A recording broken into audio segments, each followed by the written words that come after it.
La Guerra del Asiento, que tuvo lugar entre 1739 y 1748, fue el resultado de tensiones comerciales y coloniales entre España y Gran Bretaña. La principal causa fue el derecho de los británicos a comerciar con las posesiones españolas en América, otorgado en el Tratado de Utrecht de 1713. Sin embargo, el estricto control español sobre el comercio y los incidentes con contrabandistas británicos, como el famoso caso de Robert Jenkins y su oreja, encendieron el conflicto. A esto se sumaron rivalidades económicas y políticas más amplias dentro de Europa, convirtiendo la guerra en parte de la Guerra de Sucesión Austriaca. Finalmente, el Tratado de Aquisgrán de 1748 puso fin al conflicto sin cambios significativos en el poder colonial. El 21 de noviembre del 39, como hemos visto que empezó la guerra, la Royal Navy anotó lo que parecía ser un golazo desde el medio campo en su primera gran acción de la Guerra del Asiento. Con Edward Vernon al mando, los británicos decidieron que era el momento de hacer del Caribe su patio de juegos particular, y su primer objetivo fue Portobelo, un pequeño puerto en Panamá por donde pasaban las riquezas del Perú rumbo a España. El plan era ambicioso: tomar los principales puertos del Virreinato de Nueva Granada, capturar cuanto oro y plata pudieran, destruir la escuadra española en el Caribe y, una vez dueños de la situación, lanzarse contra Cuba, la joya de la corona. Un detalle menor: nada de esto salió como esperaban. Los ingleses efectivamente llegaron a Portobelo después de unos intentos fallidos en La Guaira y La Habana, que no fueron más que pequeños escarceos sin gloria ni botín. Pero cuando pusieron la vista en el pequeño puerto panameño, se encontraron con la defensa más lamentable de la historia.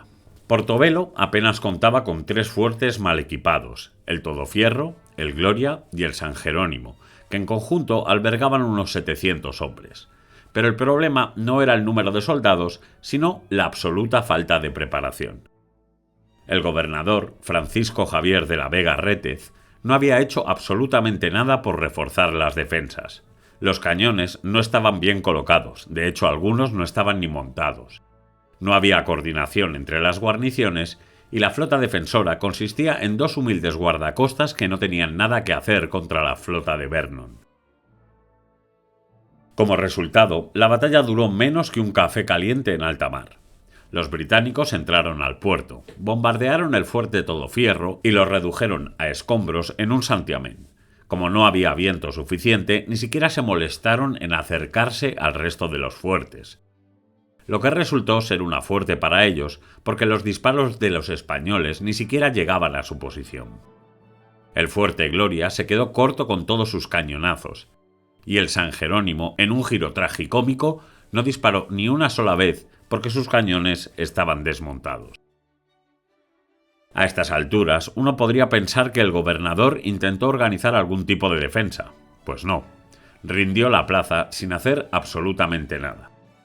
Así, Vernon se llevó su gran victoria, y lo ponemos entrecomillado, con la misma dificultad que abrir una puerta sin pestillo. Vernon, que probablemente esperaba encontrar toneladas de oro listas para embarcar, se llevó la sorpresa de su vida: no había ni una triste moneda. Los españoles, que no eran tontos, habían enviado el tesoro de vuelta a Perú al ver que los ingleses estaban rondando. Así que, en una mezcla de frustración, rabia y una posible crisis existencial, ordenó la destrucción completa de la ciudad. Derribó los 3 castillos hasta los cimientos, desmontó los cañones que sí estaban montados y los tiró al mar, e incluso se ensañó con el fuerte San Lorenzo, que estaba en otra parte por si acaso. Después de reducir Portobelo a un montón de ruinas, los británicos volvieron a Jamaica celebrando una victoria con más humo que sustancia. Aunque el botín de la batalla no fue gran cosa, unos miles de pesos y 2 barcos de tercera categoría, en Londres la noticia se convirtió en un festival de exageraciones. La prensa británica infló la victoria como si Vernon hubiera conquistado todo el Caribe en una tarde. Las celebraciones se alargaron durante meses y hasta hoy existe una calle en Londres llamada Portobelo Road en honor a esta hazaña. Durante una cena en honor a Vernon se tocó por primera vez el God Save the King, el actual himno británico. El problema es que el exceso de confianza británico se disparó hasta niveles peligrosos. Si tomar Portobelo había sido tan fácil, ¿por qué no iba a serlo el resto de las ciudades españolas? Con esta mentalidad, Vernon exigió más barcos y más hombres para lanzarse contra Cartagena de Indias en 1741, convencido de que repetiría la hazaña de Portobelo. Spoiler, Cartagena no era Portobelo. Al final, la gloriosa victoria en Portobelo le jugó una mala pasada a Inglaterra. Los hizo subestimar a sus enemigos y cometer errores tácticos monumentales. Lo que empezó como un paseo militar en Panamá terminó con una de las derrotas más humillantes en la historia de la Royal Navy. La gran ironía es que, mientras España aprendió la lección y reforzó sus defensas, los británicos se confiaron demasiado y terminaron pagándolo caro en Cartagena de Indias. Y aquí es donde empieza el intercambio de correspondencia entre Vernon y Blas de Lezo, que como veremos eran enemigos, sí, pero se tenían cierto respeto mutuo. Así que vamos, sin más, a la primera carta entregada por Vernon. Portobelo, 27 de noviembre de 1739. Señor, esta se entrega a vuestra excelencia por don Francisco de Abarca, y en alguna manera vuestra excelencia puede extrañar que su fecha es de Portobelo. En justicia al portador, es preciso asegurar a vuestra excelencia que la defensa que se hizo aquí era por el comandante y por los de debajo de su mando, no pareciendo en los demás ánimo para hacer cualquiera defensa. Espero que de la manera que he tratado a todos, vuestra excelencia quedará convencido de que generosidad a los enemigos es una virtud nativa de un inglés, la cual parece más evidente en esta ocasión, por haberla practicado con los españoles, con quienes la nación inglesa tiene una inclinación natural, vivir bien, que discurro, es el interés mutuo de ambas naciones.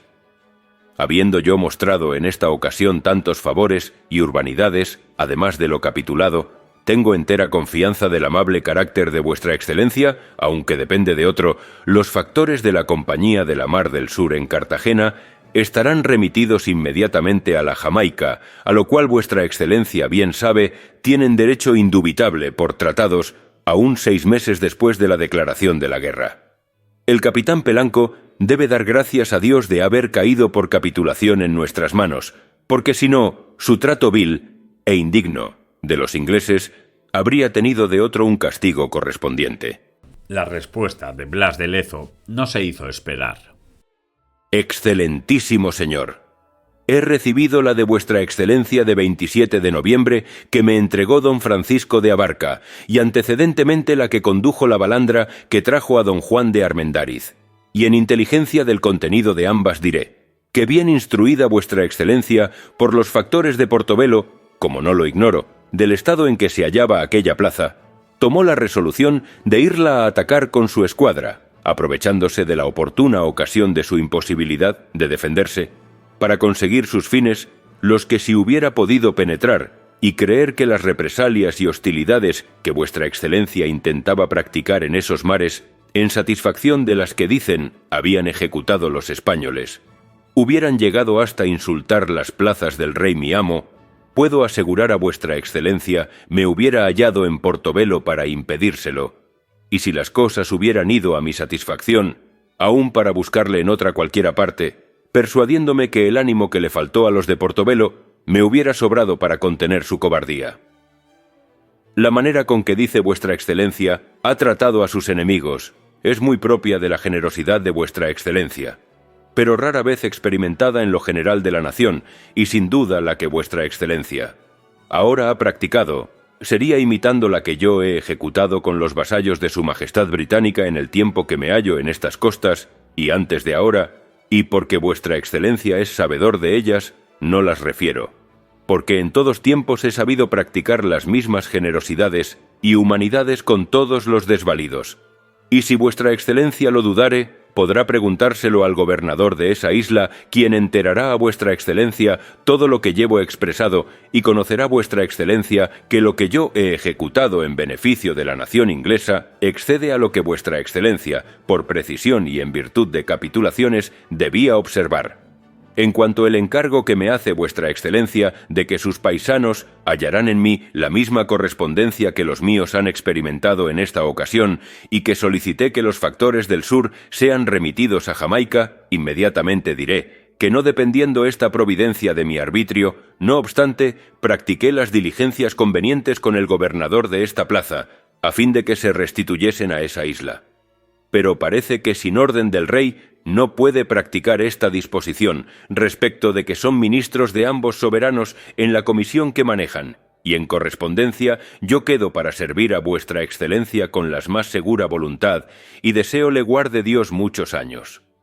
A bordo del Conquistador en la bahía de Cartagena de Indias, 24 de diciembre de 1739. Tras unos inicios preocupantes para los intereses británicos, se produjo el ataque a Guantánamo en 1741. Después de meses de combates, calor sofocante y enfermedades tropicales que hacían más estragos que los propios españoles, la escuadra británica estaba hecha polvo. Vernon, con más bajas que gloria, decidió que ya era hora de mandar algunos barcos de regreso a Inglaterra. Así que, el 6 de julio, 11 navíos y 5 buques menores zarparon de Port Royal bajo el mando de Richard Lestock, probablemente con más enfermos que marineros en sus cubiertas. Vernon no estaba dispuesto a quedarse con la etiqueta de perdedor de Cartagena. Reunió a su gente a principios de junio de 1741 para decidir su próxima jugada. Su idea brillante era atacar Santiago de Cuba. ¿Por qué este objetivo? Pues porque La Habana estaba demasiado bien defendida y, bueno, necesitaba un golpe de efecto.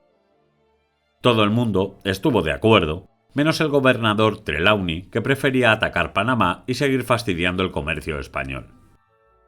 Pero Vernon quería su momento de gloria, así que se lanzó a la aventura. El problema no solo fue la falta de coordinación, sino los intereses personales de los británicos. Los plantadores de Jamaica, liderados por Trelawney, no querían competencia en el comercio de azúcar, así que pusieron trabas a la invasión de Cuba. Mientras tanto, los colonos de Massachusetts ya se frotaban las manos pensando en repartir tierras cubanas antes siquiera de haberlas conquistado. Como si esto no fuera suficiente, la relación entre Vernon y el general Wentworth era un desastre total. El 11 de julio, con más esperanzas que certezas, la escuadra de Vernon partió hacia Guantánamo con 4.000 hombres, aterrizando el 18 de julio. Rebautizaron la bahía como Cumberland Harbor, porque si algo hacían bien los británicos era cambiarle el nombre a todo. Desde allí comenzaron la marcha hacia Santiago de Cuba, y aquí es donde todo se fue al traste. El avance fue un infierno. Emboscadas constantes, clima insoportable y enfermedades que diezmaron las tropas más rápido que las balas enemigas. Los españoles, liderados por el coronel Cajigal de la Vega, se encargaron de complicar aún más la vida a los invasores con tácticas de guerrilla. Después de perder la mitad de sus hombres, principalmente por enfermedades, Wentworth se rindió a la evidencia. Esto no iba a funcionar. En noviembre ordenó la retirada y las tropas embarcaron de vuelta a Jamaica. Bueno, al menos las que sobrevivieron.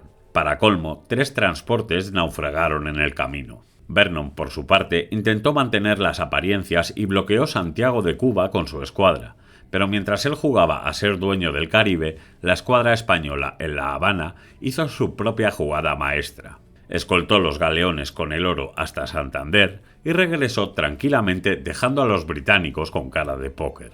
El gabinete británico no estaba precisamente de buen humor. Con entre 15.000 y 20.000 bajas, un ejército diezmado, un comercio en crisis por culpa de los corsarios españoles y 0 territorios conquistados, la estrategia de Vernon se veía más como una comedia de errores que como una campaña militar. Al final, la gran pregunta quedó en el aire. ¿Para qué atacar Santiago si lo que realmente importaba era La Habana? Por respuesta, para nada.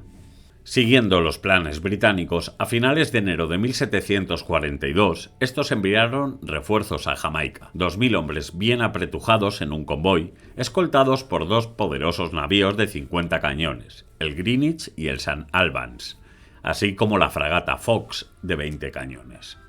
Con semejante despliegue, decidieron darle otra oportunidad a Portobelo, esta vez con la brillante idea de atravesar el istmo de Darién y atacar Panamá. Para guiar la expedición contaban con el teniente Lowther, un exbucanero que conocía la zona como la palma de su mano y seguramente tenía viejas deudas por ahí. Sin embargo, los preparativos iban más lentos que una tortuga en la arena, y hasta finales de marzo las tropas ni siquiera habían embarcado.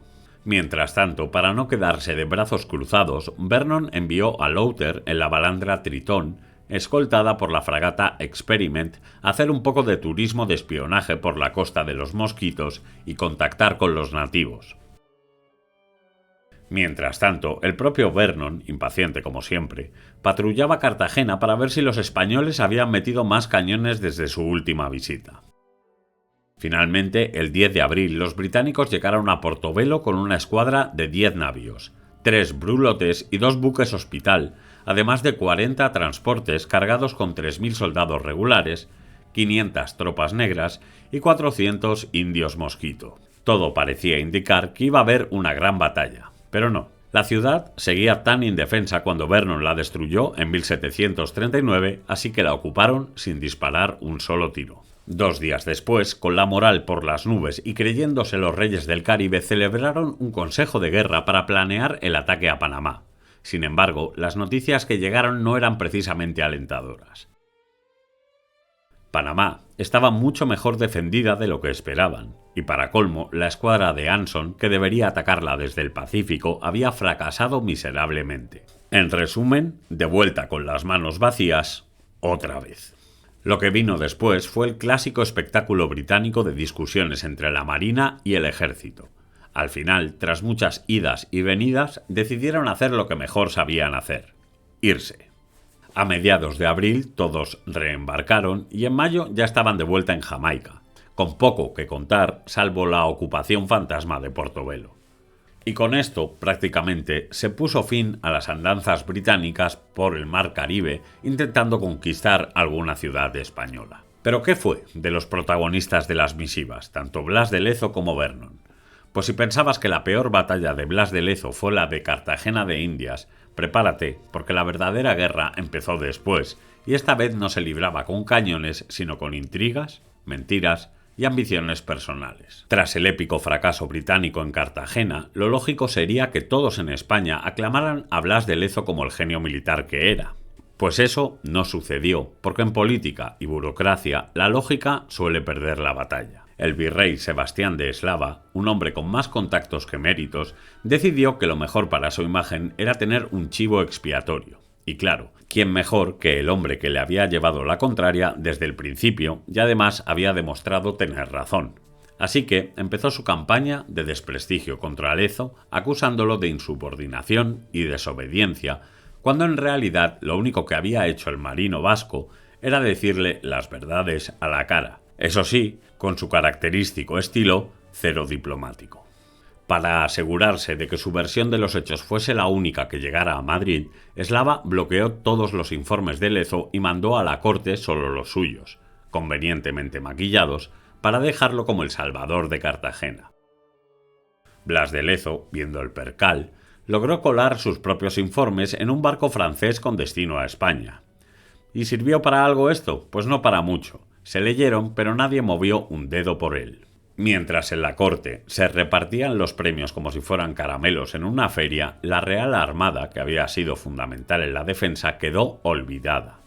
Eslava fue ascendido a capitán general y el coronel Desnaux, que no dudó en vender a Lezo con falsos testimonios, también se llevó un ascenso a brigadier por su excelente defensa de San Luis de Bocachica. Por supuesto, con los cañones y hombres de Lezo, pero de eso nadie se acordó. Mientras tanto, nuestro marino cojo, manco y tuerto, que había defendido Cartagena con uñas y dientes, quedó relegado al olvido. Su nombre apenas se mencionaba en los informes oficiales y cuando lo hacía, era para decir que había colaborado en perfecta armonía con Eslava. Qué bonito es reescribir la historia cuando tienes el poder. Lo mejor de todo es que en los informes más reservados se dejaba caer que la actuación de Eslava no había gustado demasiado. Se criticaba que los británicos hubieran tenido tiempo de sobra para destruir las defensas antes de embarcarse de vuelta a casa y, sobre todo, que si Lezo había sido tan insubordinado como decía el virrey, ¿por qué no lo arrestó? Buena pregunta, pero nadie en Madrid quiso incomodar a Eslava con semejante dilema. Blas de Lezo murió el 7 de septiembre de 1741, solo en su casa de Cartagena de Indias. Su esposa estaba en España con sus hijos y no pudieron despedirse de él. Su final fue tan triste como injusto, sin reconocimientos, sin ascensos y sin siquiera un entierro digno. Durante años se pensó que sus restos terminaron en una fosa común, aunque investigaciones recientes apuntan a que fue enterrado en el convento de los dominicos en Cartagena. Pero la humillación no terminó con su muerte. No contento con haberle quitado el mérito, Eslava ordenó saquear su casa y confiscar toda su correspondencia y documentos personales, como quien limpia pruebas de un crimen, pero con sello oficial. Por supuesto, hubo denuncias, pero, como todo lo relacionado con el virrey, quedaron en la nada. ¿Respeto por un héroe muerto? Nah. Mejor asegurarse de que no quedara ni rastro de su legado. Lo irónico de todo esto es que, siglos después, Blas de Lezo es recordado como el gran héroe de Cartagena, mientras que Eslava, con su medalla del capitán general y su nombre en los papeles oficiales, ha quedado como un burócrata oportunista, cuya mayor hazaña fue robarse el crédito de otro. Porque la historia tiene algo maravilloso, y es que tarde o temprano la verdad siempre sale a flote. Veamos ahora al otro protagonista, a Vernon. ¿Qué fue de él tras el asedio de Cartagena? Durante años se ha repetido la idea de que la derrota británica en Cartagena de Indias fue tan humillante que Londres la borró de la historia, prohibiendo cualquier mención al desastre. Y claro, la imagen es tentadora. Un rey, Jorge II, furibundamente cabreado, lanzando decretos para que nadie osara mencionar el ridículo que había hecho la flota británica. Pero lo cierto es que esto es más mito que realidad. La verdad es que los propios oficiales británicos no tardaron en publicar sus versiones de los hechos y, como buenos caballeros de la época, no lo hicieron para asumir responsabilidades ni reflexionar sobre sus errores, sino para culparse mutuamente. Los marinos señalaban a los soldados a los marinos y eso sí, todos al clima, las enfermedades, la mala suerte y cualquier otra excusa antes que admitir simplemente que los españoles les habían dado una lección monumental. A diferencia de lo que ocurre con la historiografía española, que muchas veces ha relatado la batalla de Cartagena como si fuera un guión de Piratas del Caribe, en inglés se han publicado estudios detallados y bien documentados desde el mismísimo siglo XVIII. De hecho, las fuentes indirectas son tantas y tan accesibles que queda bastante claro que nadie prohibió nada. Si el silencio sobre la derrota existe en algunos sectores, no es por censura, sino porque en la historia británica hay victorias mucho más interesantes de las que presumir. Entre Trafalgar, Waterloo y la conquista de medio planeta, es normal que no se haga tanto hincapié en un episodio donde su flota más poderosa se estrelló contra las murallas de Cartagena y contra la testarudez de nuestro marinero vasco. El mito de la censura británica es tentador, pero no se sostiene. Nadie ocultó nada. Simplemente en el Reino Unido pasaron páginas rápidamente y se concentraron en otras gestas más lúcidas. Al final, el único secreto aquí es que a nadie le gusta contar la historia en la que se estrella contra un muro, y menos si ese muro es una ciudad española. Sobre el bueno de Vernon, lo cierto es que tampoco fue ni el mejor ni el peor marino inglés. Ciertamente hay algunos datos que merecen cierto reconocimiento. Edward Vernon tenía una relación curiosa con la autoridad, siempre la desafiaba, pero de alguna manera seguía escalando en su carrera. Después de andar dando tumbos por el Caribe y cosechar éxitos cuestionables, Vernon regresó a Inglaterra y se compró una bonita propiedad en Suffolk, porque nada dice retirada estratégica como una finca en el campo. Pero Vernon no era de los que se quedaban callados.